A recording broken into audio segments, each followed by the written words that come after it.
la educación, digamos, clásica, napoleónica, donde uno asistía a un recinto de educación, me parece que cada vez va hacia abajo. Esa figura del docente como el que todo lo sabía también ya está quedando abajo, ¿no? Esa figura donde había espacios definidos donde encontrar información y que eran ubicados, ¿no? Como una biblioteca, pues también ya está pasando a otro lugar. La ubicuidad del conocimiento es tal vez la característica principal de esto que pasa ahorita, ¿no?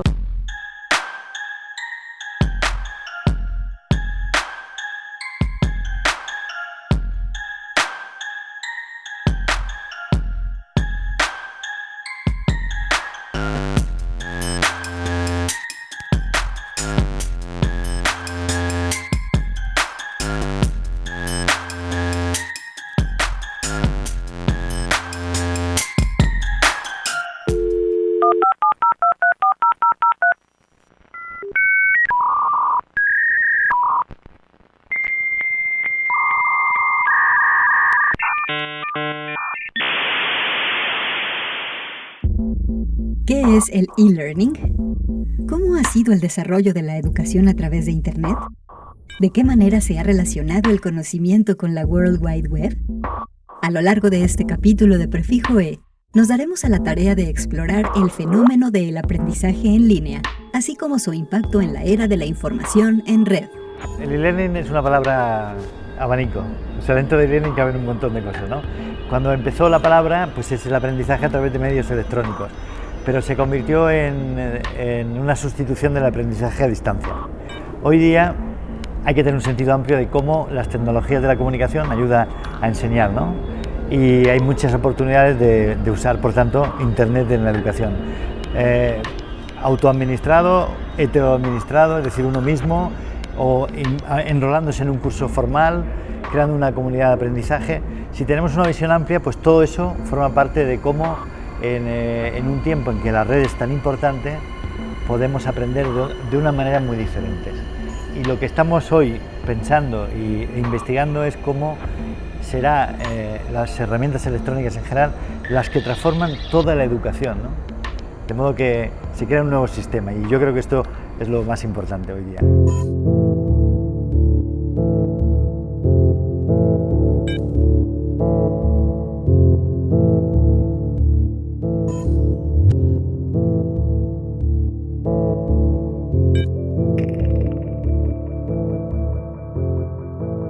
La educación a distancia es muy antigua. Hay quien dice que el primer gran educador a distancia fue el apóstol San Pablo, ¿no? Con sus epístolas, por ejemplo, ¿no? Que ciertamente lo que nos dicen es que surge justo cuando hubo una necesidad de enseñar a alguien que no estaba en el mismo territorio, y se utilizaron en este caso pues los documentos escritos, ¿no?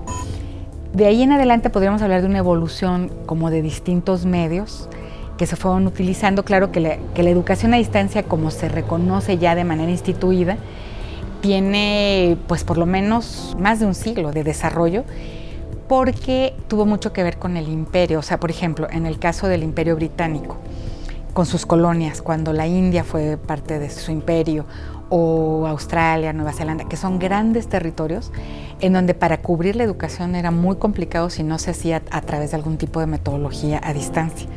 Entonces, por eso las grandes universidades surgen de alguna manera en ese tipo de territorios muy extensos, en donde había que hacer como esta formación de lo nacional, y que se tuvo que hacer a través de pues medios no necesariamente escolares, no los convencionales justamente.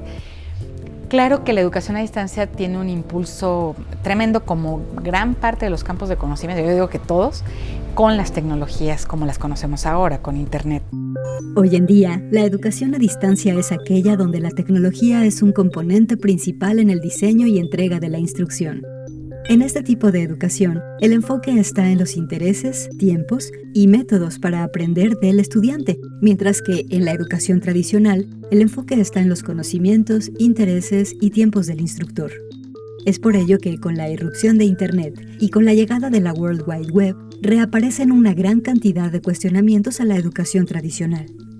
Alejandro Piscitelli, filósofo especializado en nuevos medios, refiere que desde antes de Internet, las pedagogías progresistas planteaban que los sistemas educativos se equivocan estructuralmente al estar centrados en la enseñanza de contenidos y no, en cambio, en generar habilidades en el estudiante para manejar su propio aprendizaje. El modelo educativo no sale de la nada, no brota de las flores. Si el modelo educativo siempre son modelos políticos. Y los modelos educativos cambian cuando hay presión social para que cambien, cuando las sociedades cambian.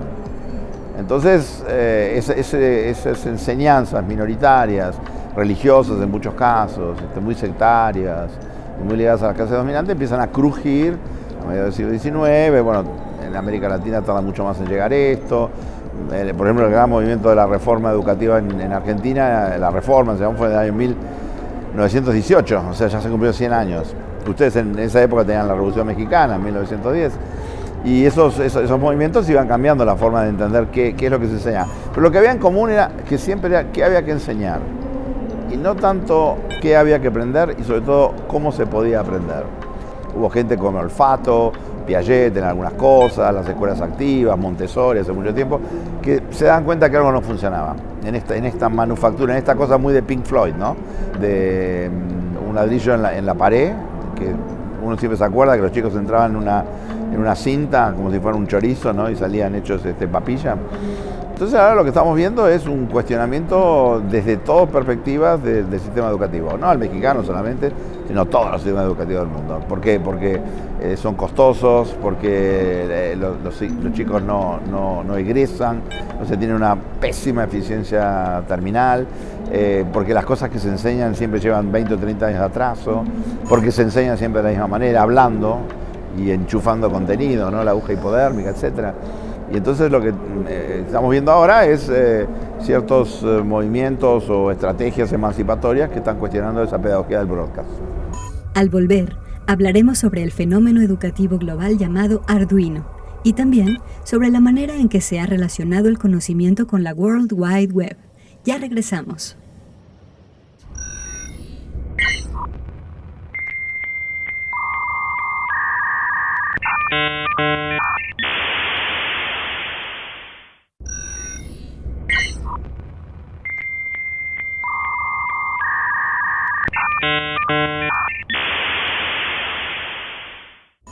Estamos de regreso en Prefijo E y continuamos con la segunda parte de este programa dedicado al aprendizaje en línea.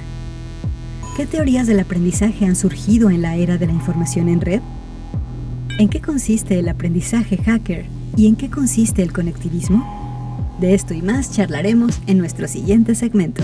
George Siemens y también Stephen Downes, que son como los padres del conectivismo, justo su idea primaria fue generar estos trayectos abiertos entre gente experta en algo que pueden aprender entre sí, sin necesitar como de los modelos escolares clásicos, ¿no? Ese es un poco el espíritu del planteamiento conectivista. De ahí nacen los primeros MOOCs, que se conocen como CMOOCs, que son los conexionistas, por eso llevan la C, ¿no? de conexión. Y estos experimentos llevaron como a entender que estamos ante un nuevo paradigma del aprendizaje que muchos autores, sobre todo los teóricos del aprendizaje, se han cuestionado. ¿En qué se diferencia el conectivismo? Esa es la gran pregunta, ¿no? ¿De veras es una teoría que explica el aprendizaje de otra manera? Bueno, yo soy de las que piensan que sí, y que de pronto, aunque todavía no es una teoría totalmente desarrollada, porque todavía tendría muchos huecos, muchas cosas por construir, yo creo que sus autores, entre ellos Siemens y Downes, lo que se plantean de manera muy clara es que estamos ante un momento en el que, por ejemplo, es más importante saber dónde aprender que el contenido mismo del aprendizaje. Que las conexiones se tienen que alimentar, por ejemplo. ¿Y eso qué quiere decir, no? O sea, cuando uno piensa, ¿por qué es más importante conectar a la gente? Y cuando uno como profesor dice, a ver, si yo soy el único que habla en el aula y mis apuntes son los que se toman, no estoy haciendo una labor de conexión. La conexión es empezar como a canalizar a mis estudiantes a aprender de los expertos. ¿A dónde están esos expertos? ¿Dónde los ubican? ¿Cómo conversar con ellos? Porque de pronto el que se atreve a mandarle un correo a Siemens, ¿no? o un correo a un líder, ¿no? de algo, puede ser en cualquier campo, y que de pronto le pregunta directo y recibe una respuesta, bueno, la experiencia es muy interesante y es muy gratificante, pero de pronto es muy poca gente todavía la que se atreve a hacer eso. Entonces, en el conectivismo hay ese tipo de premisas, ¿no?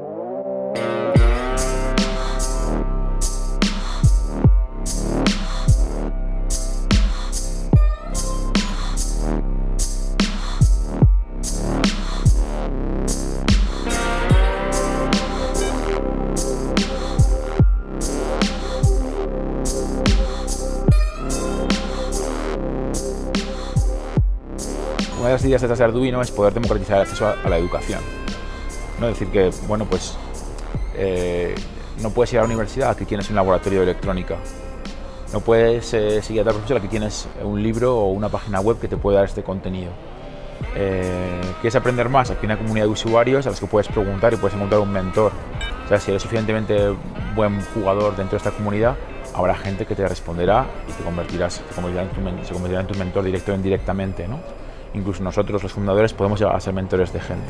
Entonces se crea una situación de e-learning que tiene más que ver con la cultura hacker, que es de uno a uno. Yo te cuento, tú le cuentas a otro, mientras tú cuentas a otro y le cuento a otro, ¿no? Y tiene una fórmula de crecimiento exponencial del tipo 2, ¿no? Es 1, 2, 4, 8 y así, ¿no? Y es diferente del e-learning. El e-learning es una masterclass, pero en línea. Es completamente distinto. Y lo que ha creado es una forma diferente de aprender. Ahora, ¿qué sucede? Que no todo el mundo está preparado para aprender así y no todo el mundo está preparado para aceptar e enseñar así. Entonces, por ejemplo, para poder aproximarnos al problema, nosotros hemos creado una plataforma en línea para que la gente aprenda sobre esto, sobre cómo dar clase basándose en proyectos, enseñar a la gente uno a uno, cómo aprender mientras en clase y demás, darles herramientas para que hagan esto, para que profesores puedan hacer esto. Entonces realmente ese es el reto. Pues la relación de Arduino con e-learning es borrar e-learning y crear algo nuevo que todavía yo creo que no tiene nombre, ¿no? Porque esta idea de aprendizaje yo le llamo aprendizaje hacker, pero no tiene un nombre real que puedas decir. En distintos rincones del mundo se están desarrollando ideas progresistas que buscan crear puentes hacia una educación acorde a las necesidades de una sociedad cambiante. En el año 2011, John Moravec y Cristóbal Cobo publicaron un libro titulado El aprendizaje invisible. En él, sostienen que la mayor parte de lo que aprendemos es invisible e incluye formas de aprendizaje formales, informales y también basadas en la casualidad. Los autores refieren que esto representa un arquetipo conceptual para una nueva ecología de la educación, donde se reflexione acerca del aprendizaje como un continuum que se desarrolla a lo largo de la vida entera, en cualquier momento y lugar. Los autores refieren que esta perspectiva nos ayuda a pensar acerca de cómo es que podemos lograr que la educación sea más relevante y reducir la distancia entre lo que se enseña en la educación formal y las exigencias de los mercados laborales. El aprendizaje invisible es algo que ya existía, porque es algo que se daba fuera del contexto clásico o de la planeación clásica del aprendizaje, que es el docente, los libros y los estudiantes. De hecho, lo primero que escapaba a los docentes y que puede ser considerado aprendizaje invisible es el aprendizaje entre pares, en lo que se dice, en lo que se explican los chicos, ¿no? De un salón de clases. Pero también lo que pasa afuera, lo que pasaba afuera, lo que pasaba en los pasillos, lo que pasaba en el trayecto a casa, o sea, todo eso. Ahora, con la tecnología lo que hace es simplemente se ha visibilizado esto. Porque entonces, por ejemplo, un grupo de chicos que antes normalmente se hablaban a lo mejor por teléfono o camino a casa se platicaban del tema de clase, ahora lo hacen por WhatsApp, lo hacen por Facebook, lo hacen por Twitter, lo hacen por una serie de cosas. Entonces ya se visibiliza el aprendizaje invisible. Y lo mismo pasa con chicos que antes a lo mejor le iban a preguntar al tío, al primo, al vecino sobre un tema. Pues ahora le dicen al YouTube y les bajan un grupo de tutoriales. O que se meten a un Meetup, o que se meten a estar desarrollando algún proyecto ahí, o que se meten a un grupo por acá, a una red. Entonces el aprendizaje invisible surge de una serie de elementos, ¿no? Yo digo, de diferentes tipos de vínculos, y con tecnología esto crece, ¿no? De vínculos cercanos, directos, vínculos fuertes, familiares, amigos directos y demás, de vínculos débiles, conocidos, y de estos vínculos un poco invisibles que están en la red. O sea, tú preguntas a Yahoo, le preguntas a una página de dudas y no sabes quién te va a responder y no sabes si te va a servir o no, pero normalmente ahí encuentras muchas respuestas, y son respuestas que no sabes quién te las da, pero que te sirven, ¿no? Entonces el aprendizaje invisible tiene como esta claridad en las redes a partir de pues, todas estas aplicaciones y todos estos lugares donde la gente llega también a preguntar y a responder, ¿no? Al volver, hablaremos sobre la forma en que Internet ha transformado la construcción del conocimiento y también sobre la visión del pensador francés Gilles Lipovetsky. Ya regresamos.